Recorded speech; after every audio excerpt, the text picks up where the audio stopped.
Welcome back and thanks for joining us, Tnt'S Real Estate Group here. I'm one of your hosts, Stacey Tingland, and I'm here with Tnt'S. So thank you for joining us. Today's home buying search, stage 2. Last time we were talking about the home buying search, and stage 1 entailed what, Todd? Stage 1, we focused on the pre-approval process. All of those things you need to do before you actually go out and search for a home. And you're really trying to secure funding from a lender. So you're trying to get approved for a mortgage during the pre-approval process. Right. So today in stage 2, we are talking about the property search and what that entails. So what would you suggest the client does when they are in property search phase? So Stacey, this is always the most exciting part for the client. When you're going out, you're looking at homes, you're seeing homes, you're walking in, you're envisioning yourself in this new home. So one of the things we like to really emphasize is you as the client participate in the property search. This is a joint venture. Yep. It is a partnership between us, your agents, and you.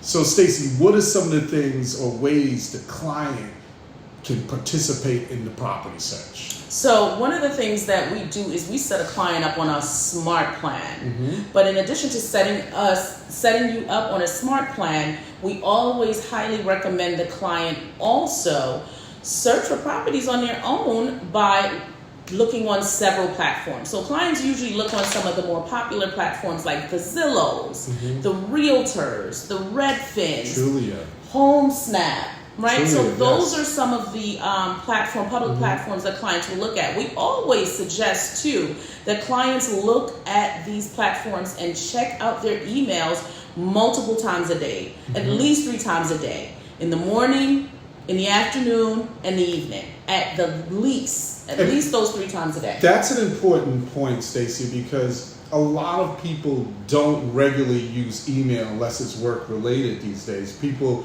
are communicating via text all the time. So for some folks, they really have to make a conscious effort to go back and look at that personal email or whatever email address you provided for us 3 times a day. I always say, do it with your meals, right? Breakfast, lunch, dinner. If you can do it more.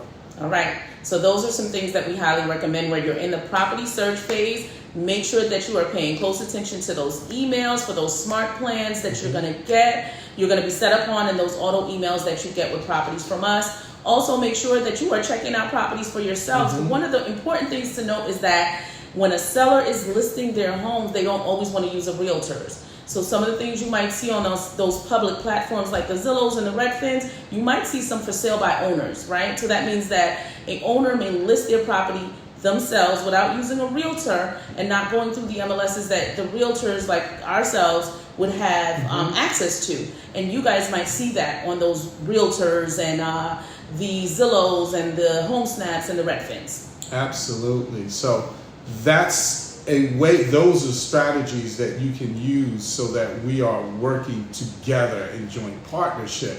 Another thing that comes up, Stacey, clients often say to me sometimes, and you as well, sometimes they see a property on one of those online platforms or a listing that we've sent them and they're like blown away and they're, oh my God, I gotta have this house. I gotta have it. Let's make the offer right now. And we call that making an offer sight unseen. Stacey, is that a good idea for clients to do? Typically, no. We really, really recommend against that. Mm-hmm. We don't like sight unseen for several reasons. One of those reasons is that seeing a property online is not the same as seeing it in person. Mm-hmm. Pictures are beautiful and sometimes pictures can be very deceptive, right? Angles of pictures can be manipulated by the person taking the picture. Sometimes things in the pictures, the space might appear larger. The filters people use. Filters. Because we really don't look like what you're seeing right now if you saw us in person. For yourself, I look like this. But let me tell you something. I am a filter queen, okay? And why wouldn't I want to enhance absolutely the beauty God has already given me? So, there are a lot of filters on pictures, right? Mm-hmm. The objective is to beautify the picture, to mm-hmm. enhance what's already there, to get you to come out, because people shop with their eyes. Mm-hmm. So there are a lot of things that also pictures do not capture. Size and depths. Oftentimes the pictures of rooms don't give an accurate depiction of the true size of the room. So sometimes you'll look at a bedroom and you'll think it's a huge master, and you'll walk there and it'll be much smaller than you actually thought. So it is important to come and see a property in person to determine whether it is truly a property that you want to live in before we submit an offer on that property. Stacy, we just got a question coming in. I'm looking at it, and it's from a potential client. And their question is, how many houses should I see before making an offer? Good question. So we get this one a lot. And I always say to a client, if you see a house that you want and this house fits everything that you want, it's in the location you desire, it has the number of bedrooms that you want, it has the size you want, it accommodates all of the things and checks all those boxes that you want, make the offer on that house immediately. Why? Because that's all you need. Sometimes people think that there's this art or the science to the home buying process, and you have to see this certain amount of houses and all these different things that people tend to tell them or they tell themselves, and that's not necessarily true, guys. When you see a house that you want, make the offer on the house that you want if it fits the thing that you desire. Absolutely. We've experienced clients saying to us, well, I need to see at least 10 houses before I make an offer. And I always say this, and you know what I say to that, right, Stacey? What's that? Who made that rule? Right. Who made that rule? We've had many instances where we've taken clients out, they've seen 1, 2 houses, the house met the criteria they had established. And another way of saying the house fit their PPL. If you guys looked at our stage 1 pre-approval, you'll know what PPL is. That's right. If you don't, go back and look at it. Very interesting stuff there for you. Okay. So, we've had that experience. People make the offer and they get the house and that's it. So there is no rule. You can look at 1, you can look at 2, you can look at 3. If you see the one you like, make the offer. That's right. Okay. So with making it, since we're talking about making an offers, we also when clients see that house they want, oftentimes, what's a question they have for us, Stacey?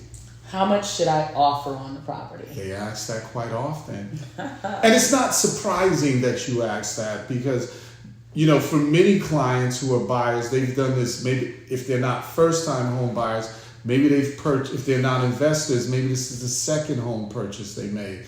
So that's a really, really good question. And as professionals, we're here to guide you through that process. How do you answer that question, Stacey? So what I like to tell clients is, you should at least make the offer at asking. How badly do you want this house? If this is the house that you truly, truly desire, then make your best offer because sometimes you only get one bite at the apple. Say it again. Sometimes you only get one bite at the apple, so make your offer your best offer. Absolutely. We strongly encourage you to, as Stacey said, make your best offer. You're usually not the only person that's interested in that home.